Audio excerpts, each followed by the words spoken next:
Hey guys, Hot5 here with another episode of our Fulham Career on FIFA 22. We are kicking today's episode off looking at some admin with the regards to the January transfer window just opening up. So we can see obviously Adoy is leaving, Sessegnon is going on loan, Munoz is also going on loan, Ramsey is going back to Villa. So that's the bulk of it. We've also got some youth academy stuff as well. Got a couple of good players coming through. Obviously we've already got Webber and Roberts in the first team. As for our actual kind of squad, it is looking very good. We've got Bobby Schofield, who looks like the next person to come out of the academy. We're also going to look at Andre, Frank, Zambo and Guisa, and we can see he's not played a single game for Napoli, so we're going to recall him. He is going to then obviously fill the space that was left by Jacob Ramsey, and he's going to move into the first team. So coming into the first game of today's episode, we're travelling to Wales and we are taking on Swansea. Obviously one of the 3 or 4 Welsh teams playing in the English League. I think it might be 4. Cardiff, Swansea, Newport, might just be 3. I think there might be a 4th one there that I'm forgetting. But coming into this one, we have a corner they have a corner. We counter-attack them from that corner. 17 minutes in, they go down to 10 men. Very, very silly from Joel Piero. Going into the back of him. Dangerous play. Very, very, very silly challenge. And at that point in the game, if I am going to go through, I probably wouldn't even have got through the whole defence anyway. But if I had, just allow it. Let me go 1-0 up. Stick with 11 men. You've still got a long majority of the game to get back into it. But they go down to 10 men.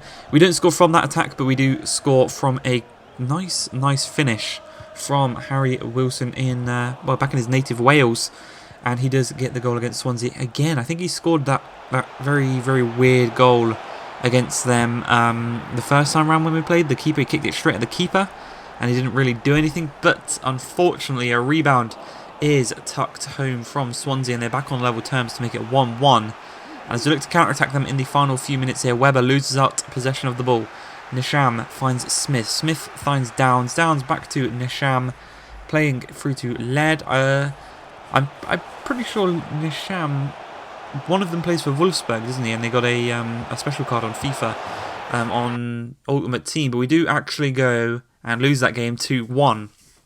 Unfortunately, they score in the last few minutes of the game, and we lose to 10 men.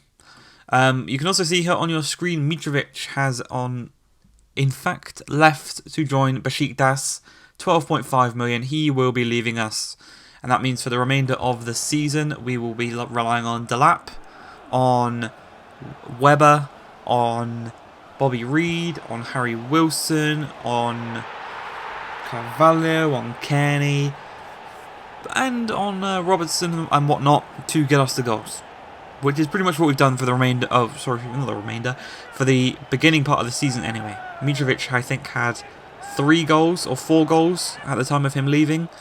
You know, Roberts got that in one game against Bournemouth, so that shouldn't be too hard to replace, especially considering Delap should be back from his injury at the end of this month, and that should result in us kind of getting back onto the winning ways, scoring some goals, because since Delap's been injured, we have been losing a few more games than we had before.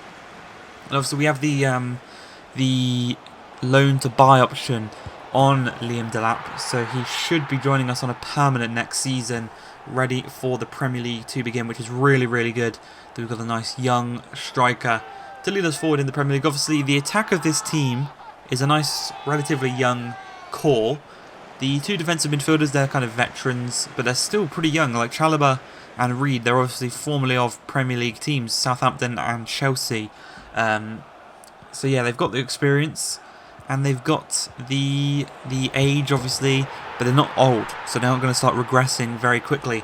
And the same can be said for the likes of Brian. He's been in the Premier League a few times with Fulham.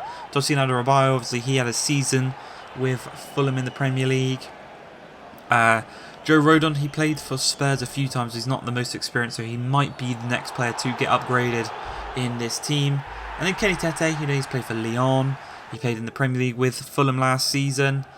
And yeah, so I think the defence, especially maybe the right back and the other centre back position, might be the next position to get upgraded. As again, the opposition we faced go down to 10 men. This time it's Wyman. And this time, if you go back and look at that challenge, it is a really, really, really, really poor red card decision from the referee. In no way is that a red card. But, you know, we'll take it. We want to win the game. And that is... It was pretty much confirmed before the red card even took place. But, you know, coming into this one, we wanted to get back to winning ways. That's exactly what we did here against Bristol. And you can see, 1 goal, 3 assists for Webber. A 9.9 overall rating for him. As we come into the final game of today's episode. And this is probably the most boring game I've ever played on FIFA. They played a 5 at the back. They sat back pretty much the whole time. And it was going to be a 1-0 victory to ourselves here against Stoke. And it's actually going to come from Zambo Anguissa scoring a header from a corner. So, you know, a Stoke tactic against Stoke. Working out nicely, but that is going to be it for today's episode. I hope you guys have enjoyed. If you have, please like, subscribe, and peace.